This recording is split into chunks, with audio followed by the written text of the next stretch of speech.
welcome to my YouTube channel again. It's good to have you back in my space, and today's episode is very, very different because today I have a guest. Yay! Hi, how are you doing? I'm awesome. Thank you for coming to share my space with me. I love this scarf on your neck. You know, it gives me this bonjour vibes. The whole French. It's lovely. On your shirt, you have there Kampus 360. Yeah, I do. So what is Kampus 360? Is it like a new brand you're pushing? Tell us about Kampus 360, but first let's meet you. Okay, my name is Evans Ugochukwu. I'm the founder of Kampus 360. So I'm sitting with the CEO, founder. I don't know about that. Nice.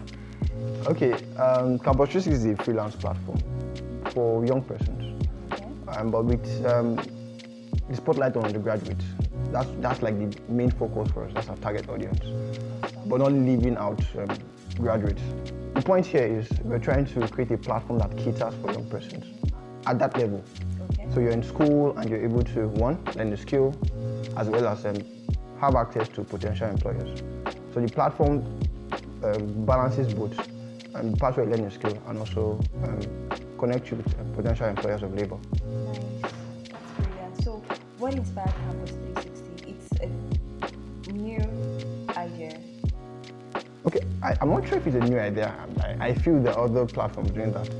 But the thing is, where we are currently, the ecosystem, we need a lot more. In fact, there can be 10 Kampus 360s, 100 other ones, and I don't think it will still be enough. So we're just simply trying to add our quota to the ecosystem and help young persons. So as far as it goes, we're pretty much doing what we feel is the right thing to do.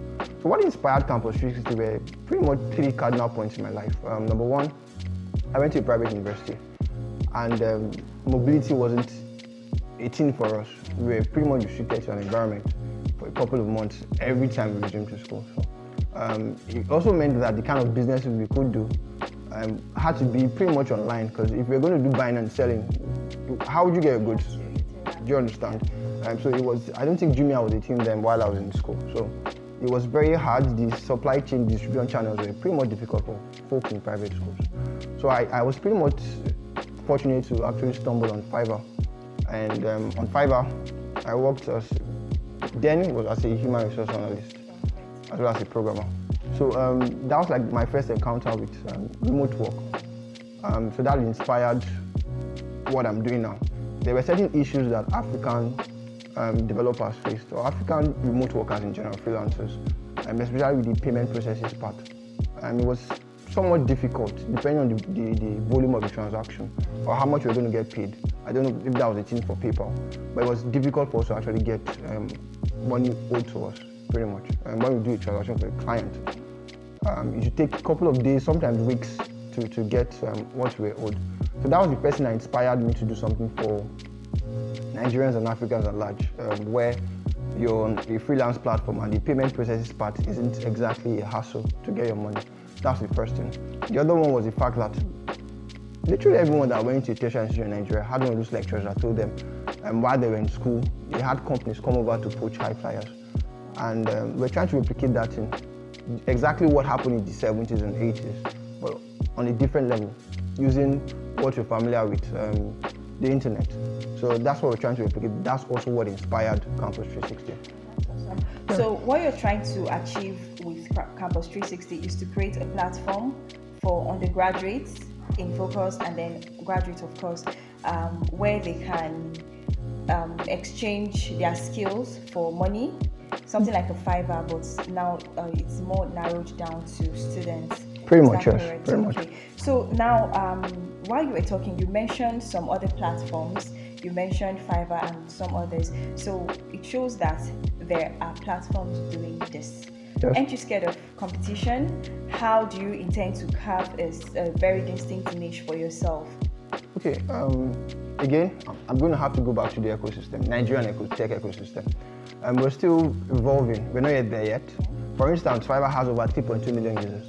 I'm not sure there's any platform in Nigeria that can boast of 1 million users to start with. So we're trying to just contribute our quota, spread the message of remote work, pretty much every nook and cranny of tertiary institutions, from northwest to southeast, southwest. And the bulk of the other guys in that space are still operating at a micro level. That's not to undermine what you're doing. We're just, like I said, coming to contribute our quota. So we're trying to actually spread to every part of the country, as well as outside the country. The idea is young persons. So I'm not afraid of competition. I actually feel that collaboration is necessary now. It's a necessity for us to actually help grow the ecosystem. I find it very interesting that you're open to collaboration, because most people want their markets, their audience, their clients for themselves, but saying you are open to collaboration is actually very, very interesting. I, for one, like the fact that you're Thank you very much. Thank you. Okay, with the boom in the tech space, most people are going more towards fintech, but this is you coming up with EduTech. Why EduTech? It's quite novel. People are not really open to it yet. I know there are platforms doing that, but it's not with what you're saying, with what the picture I got from everything you've explained is not really an experience people have had. So what are you going to do differently that is really going to stay people's interest in EduTech? Okay, first of all, I don't think, for what we are as a country, I don't think you can actually fintech your way out of poverty. There are very few persons benefiting from that space. You need to have a certain level of experience to be able to work in a fintech company, and the target audience are mostly persons that actually are earning, pretty much. For you to do transactions means you have a source of income. Not to undermine the amount of work that these guys are put into that space. For goodness sake, the fintech ecosystem or the fintech players did open up the space for foreign investment. So that's pretty beautiful. But why we chose EduTech is very simple. Unemployment is very rife, currently about 33%. And the best way to solve the issue of unemployment is by educating people with the right kind of skills, the right kind of education. If that's actually addressed properly, it solves a lot of the problems. Like I said, you can't fintech your way out of poverty. You need people to have the right kind of skill sets to be able to even earn. Because you would not, if you're an employer of labor, would you employ someone that pretty much shows a lot of mediocre skills? You wouldn't. So we're trying to solve that problem from the foundational level, which are tertiary institutions. While you're still in school, trying to know who you are as an individual. In fact, a person entered schools and chose or took courses that they didn't normally want to do. People had no idea what they would do with it afterwards. So pretty much they were given these courses by these schools, and they had to go with it because they didn't want to stay at home. So we're trying to help with, for goodness sakes, in fact, our motto is family, identity, and community. So we're trying to shape the mind of young persons. Motto, family, identity, and community. Yes. Awesome. So we're trying to help people with their life choices. So while you're studying what you don't want to study, you actually have the option of doing something you enjoy doing and earning or making money from it. So like I said, why we chose EduTech is pretty much very simple. Solve the issue of unemployment and help people with an identity. So if you're able to do this at a macro level, not just in Lagos or the Southwest, I think that's most of these platforms do, not to undermine their work again. So we're trying to cut across to every single location in Nigeria, every school, Northwest, Northeast, North Central, South, the entirety of the South. So that's what we're trying to do, and that's why we choose EduTech.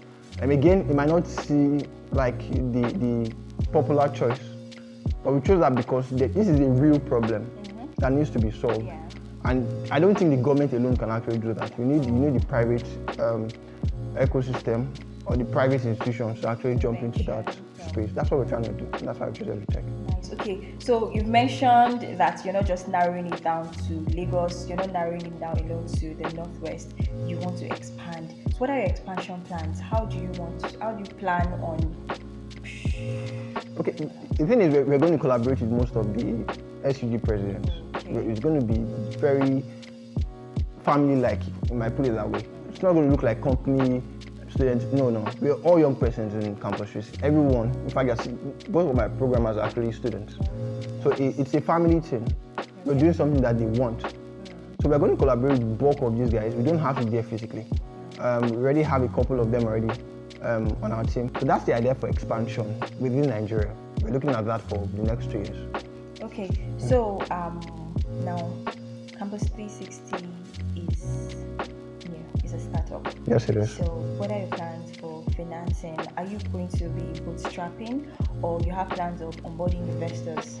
Currently, we're bootstrapping currently, and that's what we're doing thus far. And we've raised about 3 million naira thus far within ourselves, myself and my founders. But we're looking forward to the future, of course, crowdfunding and even outside investment. Okay. That will be post-launch. We plan on launching around May. So around that time, when we'll be able to onboard users, have like a good taste of what we're seeing, because now it's pretty much theoretical. Though before we launch, we're going to open up the platform towards the end of March, where users could actually jump on board, have the sign-ups, we get their data, send them newsletters, etc., etc. But the idea is to onboard them early enough, interact with them and all of that. But as regards investment, like I said, for now, we've been bootstrapping. We're using our own personal finance to push it. Because if we don't do that, most times when people actually get external investment too early, cause some type of problem. It gives you pressure you can't handle. So we're trying to use our own finance for now to handle stuff till we feel like we're ready. Oh, that's really, really brilliant. And I must say it's very daring of you to use your funds. Most people will rather use external funds for startup because of the numerous risks attached. Okay. I don't know what the rationale is, but they will do that. But seeing you doing this, it's very credible, and I wish you all the best. Now, I'm very, very particular about customer experience, client relations, and also what experience will your user have. You've already said the numerous things that will set you aside in terms of the service you're providing, but again, I feel one thing that really stays clients, users, is the experience they have. True. The experience they walk away with. So what would the experience, can you just paint?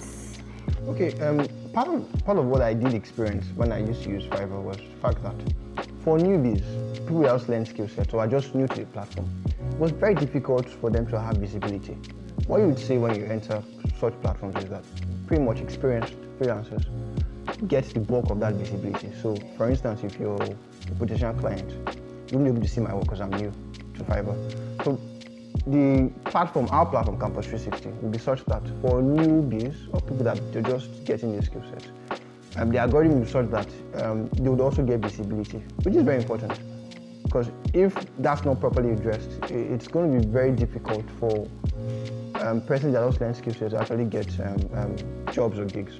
That's one. Number two, as regards the payment, because that's very important, the payment process is part. That's the main thing. I think normally PayPal on Fiverr takes about 3 days thereabout for them to actually verify the authenticity of the transaction before they pay the freelancer. We're going to use a shorter time for that, for payments. So as regards payment, that's on lockdown. It's going to be super fast. And also as regards visibility, it's going to be also easy and more accessible for newbies or rookies into the tech space. So these are the most important parts that people could actually look out for. As regards the other elements, trust me, it's a very, very user-friendly platform, and I can't wait to show you guys what we're working on. We can't wait to see it also. Thank you very much. It's very, very lovely. It's a total package and brilliant idea you're working on, and I'm sure most of the viewers can't wait to see what you're all about. So how do we get to explore your platform? Where can we meet you? Where can we talk to you on the social media space? Okay, now we're very active on Twitter at Kampus 360NG. Okay. You could actually follow us there. And the bulk of the information you want about us, you get it on there. Our launch date, when we're onboarding early users, you get it on there at Kampus 360NG. Just follow us on the bulk of the information. You're just on Twitter for now? Yeah, just Twitter. Okay, and I hope your response, like in terms of the DMs, is very sweet. Yeah, it's been amazing the amount of persons that have indicated interest. I want to be part of the team. It's been super interesting. It's really awesome. I also can't wait to jump on it. Thank you. Myself. So thank you very much. It was a Thank you for having me. Speaking with you, Mr. Evans. Thank you.